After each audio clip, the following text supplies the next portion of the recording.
Hey, Kiera, so talk to us. What's one piece of advice you can give us this Monday morning? Oh, Michael, thanks for having me on. So mine is going to be a little controversial and unconventional is to stop hating your problems and learn to love them, which I know feels a little funny to hear. And I'm going to tie it into numbers for you. But as I was thinking about it, our bodies, like when we have pain, like the natural tendency is to pull back from that pain. And so I was thinking about this and I thought like there are things that cause like psychological pain as well, and those psychological pains are ones to like lean into.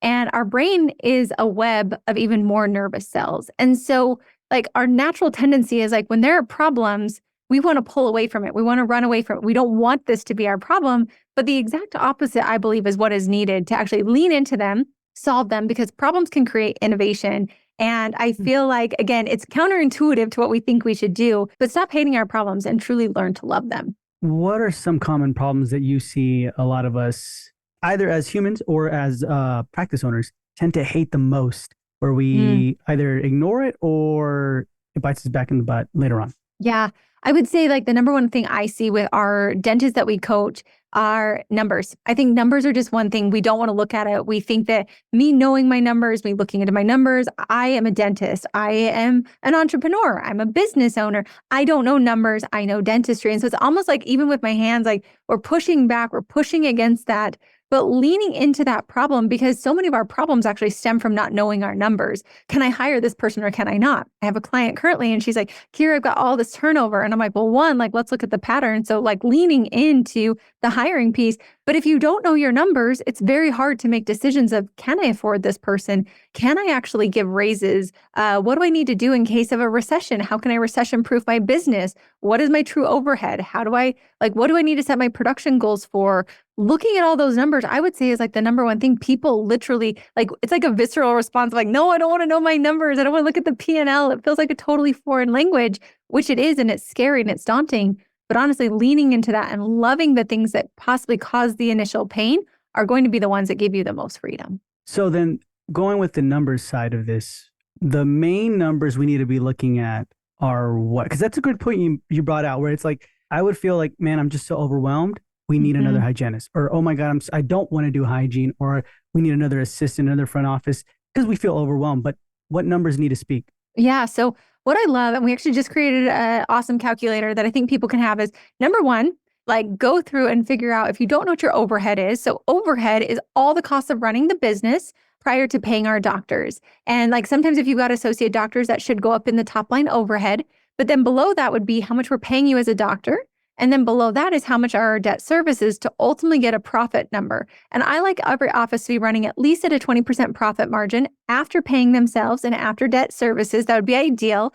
But then looking at the overhead, ideally 60, between 50 and 60% is a great number. Now, when we look at it, it's also then you can tie into, all right, what is my payroll? Payroll right now, you're in California, Michael. So Mhm. 30% has been the standards recently, but in some areas it's higher than that. And so if I want to get my overhead down to 50% or 60%, looking at all those different metrics and the numbers and knowing what should my supply cost be, what should my payroll be, what should my labs be, what should my marketing be, all those different areas and making sure that they're in line, but then really looking at what my true profit is and then making sure I know what my cash flow is, that's going to help you then maneuver throughout to know what exactly do I need to change, to adjust, and looking at numbers not as like pain or punishment or I'm not doing this right, but as levers on a dial of which one can I turn. It's like a combination lock. If I turn this one just a little bit or I turn this one just a little bit, we instantly get more cash flow, less stress, but I'm able to hire more and have a happier team at the same time. So a lot of people had really bad Decembers. And I think, well, go look at the numbers. Why was it a bad December? It was a bad December because we had holiday parties, we had bonuses, we had PTO. Well, if we use those numbers and look to see how much extra was being paid in December, divide that out amongst 11 months, now it's a very small amount that we save up through every single month. We can prepare that into our costs.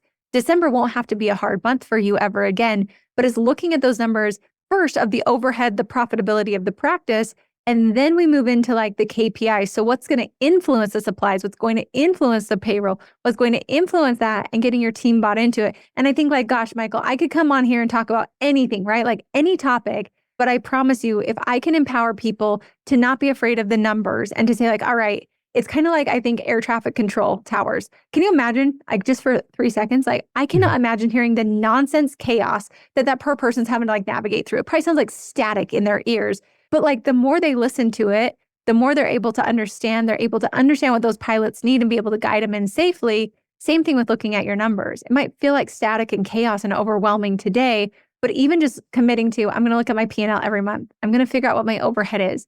I'm going to figure out what my cash flow is. Those little tiny steps that seem daunting, one step is going to lead you to financial freedom. And that's honestly where Dennis, like if you want to feel free, confident, and secure, knowing those numbers forward and backward and then getting your team bought into it, it's going to give you all the freedom that you've ever wanted. Do you let the whole team know all the numbers? It depends on the practice. And it depends on the owner. So in our company, like in the ones I've been a part of, in the practices I've owned, and the practices I've been a team member in, typically, yes, they do share their numbers. And what I mean by sharing all the numbers, doctors, I don't care what you're paid. I want you to be paid a very healthy amount. I tell all of my teams, you want your doctors paid insanely well, because when they're secure, your job is secure. And so I don't think you need to necessarily share like your pay, your cash flow. I think that can be personal for you. But the top line overhead numbers of our payroll, all those different pieces, for sure, let them know what the benchmarks are. Teams honestly want to support you. As a team member myself, I was a team member before I became a consultant. I've owned practices. Just know that team wants to support you, and they're not thinking about you like, oh, they want to buy a boat. It's literally like, tell me the number, let's go for it. But they need to know what they're guiding towards and what their metric is in order to be able to hit it correctly. Gotcha. Okay, that's interesting. So if the numbers don't work when it comes to wanting to hire an employee, where do you think they can start trimming? Yes. So like I said, first is the overhead. Second, I like to have a monthly cost spreadsheet for every practice that I work with. This is like annoying, Michael. This is the stuff that's controversial. This is the stuff of like the discipline here will create the freedom in the future. So get your monthly costs up there of everything that you're spending. Go back to last month's credit card statement. Go back, put in like, I've got this assistant. I pay them $25, $30 an hour or whatever you pay in your area. And they work this many hours. I always err on the high end, not the low end. So that way I can see like my quick month at a glance costs. Then from there, if I can't afford, let's say I need to bring on another assistant, I'm going to go look at the remaining costs below. Am I paying for extra things? Like, do I have subscriptions that maybe I could consolidate? Could I maybe go and work with like synergy of a supply group and get my supplies lower? Are there ways that I could maybe change my labs? Is there, maybe I'm paying for Netflix and we don't need to pay for Netflix? Do I have like subscriptions on there that maybe are no longer serving us? If so, that's where I would start to trim first. But like, again, numbers are levers. So either we increase the production or we decrease the cost. And I'm always pro of like, let's cut the costs that are unnecessary. But also, can we look at our schedule and can we find out within our schedule, are we like, what is our dollar per hour? Are we using block scheduling instead of just letting patients go wherever we want? Are we making an ideal schedule and having our patients schedule there?